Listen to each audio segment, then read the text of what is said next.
Now, I want to go to the 7 churches that Jesus wrote to, okay? It talks a lot about who Jesus is, and we haven't got time to talk about all of that. You can touch on that.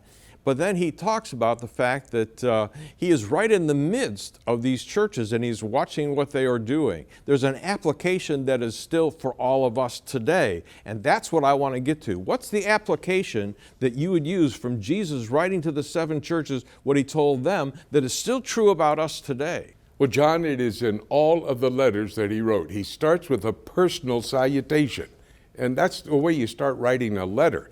Then he gets to a place where he says, I know thy works. That's where it practically helps us to understand what he's trying to communicate. And I would stop right there, Jimmy, and say, think about that for a moment. Jesus says, I know thy works. You go to church, I go to church, the folks that are watching us go to church. Jesus says to all of us, when you're there, I know your works. I know what you did this last week. I know what you thought. I know what you did. I know what you said. I know what you're thinking right now. I know thy works. That is one scary little phrase. It is very scary.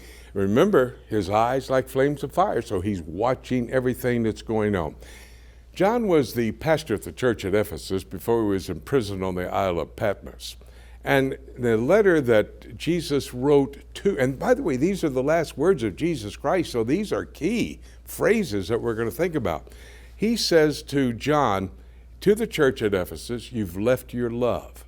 Didn't say you lost your love, you left it. When you first fell in love with Jesus, it was a wonderful experience. You like to talk to him. You like to have him talk to you. Well, we talk to him in prayer. He talks to us in his word. He says, turn around, repent, go back, do those things, and repeat what you used to do. Yeah, and I think one of the scariest phrases is to the church at Sardis, okay? He says, I know thy works.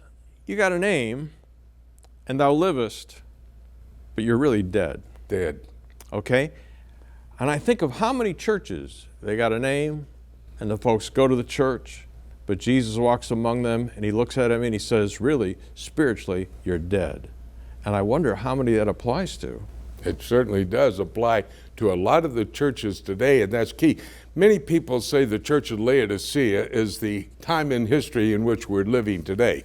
Let me just remind everybody that these were active churches 2,000 years ago in what is Asia Minor at that time, modern-day Turkey. They represent different churches, not church periods, but different churches through these last 2,000 years and churches today.